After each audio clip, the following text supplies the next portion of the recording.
G'day everyone. So the yoke shaft itself actually comprises of a 25mm aluminium tube, which I've got from the local hardware store.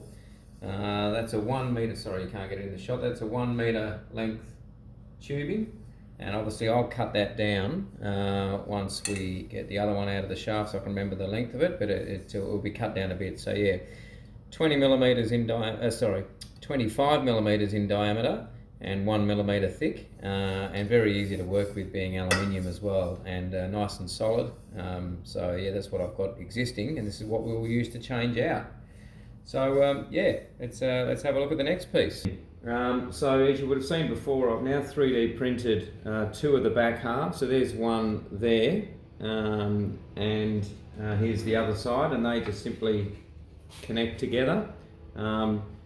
Now I'm going to bolt this, well actually what I can do is certainly glue those two together, but I'm a bit worried that that's not going to hold and it will crack.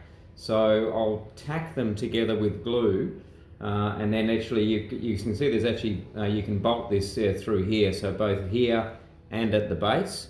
So we'll bolt that as well, but the way I'm going to do it is, because I've in Fusion 360, when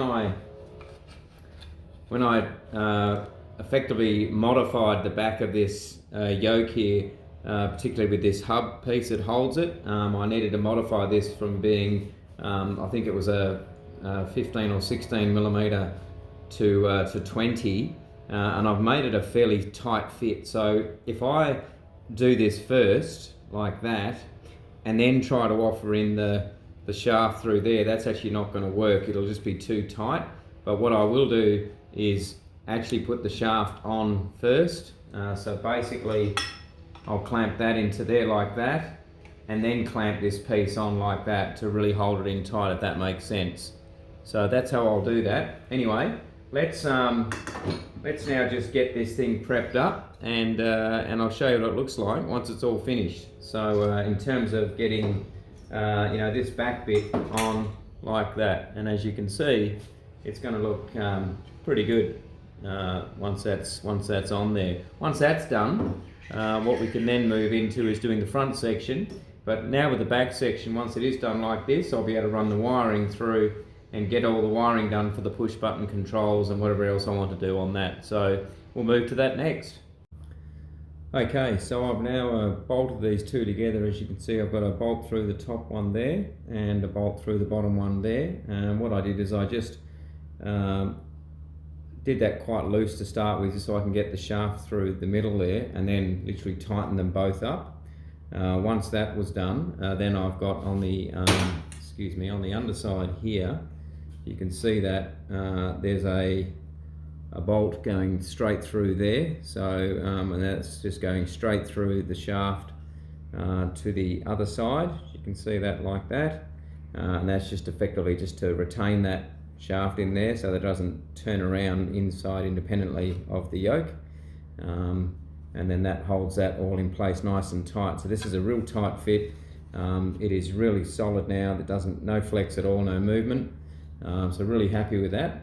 So now what we'll do is we'll look to move some wiring through this now, and get some wiring into this and assemble the push buttons and any other configuration of wiring, and we'll take you to that, and we'll do that next. So onwards to the next step.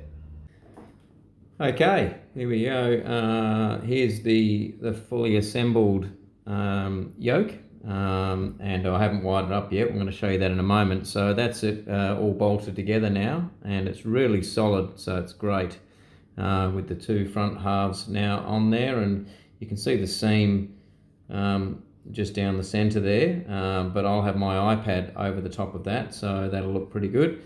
And I've also just mounted what will be an elevator trim here. There'll be a push to talk at the back, and on the other side this could be a rudder trim here, but I'll probably just wire that up and leave that as a dummy one at the moment, and then I've got another push to talk or something else as a push button there.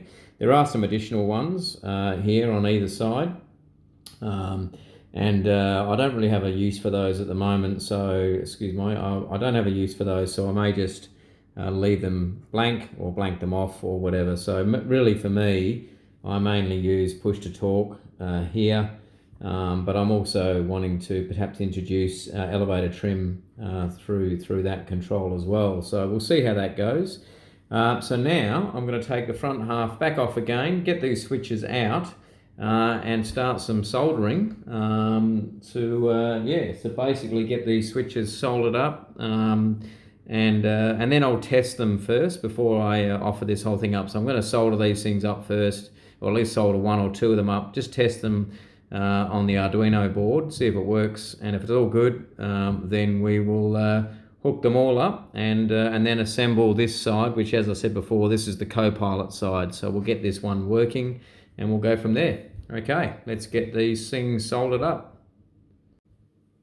Okay, as you can see, I've got it all soldered up now, and offered it back up to the yoke. So a couple of things here. So on the left hand side here, this is the push to talk, just for general ATC. So a little bit of blue tack comes in handy when you can put it into the groove there. So there's one little tip when you're trying to assemble the wires back in.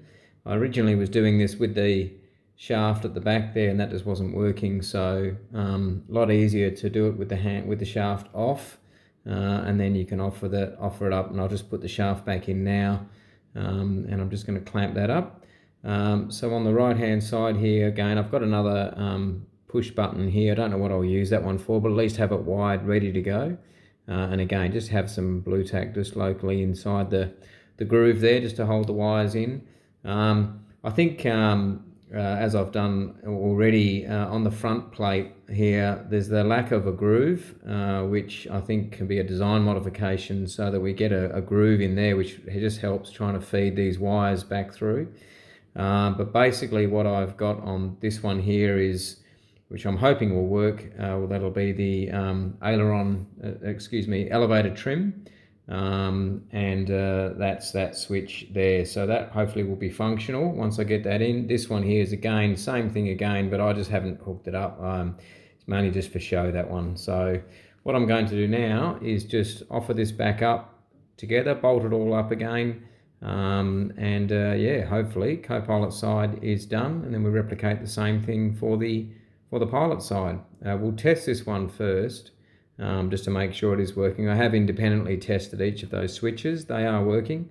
Should all be good.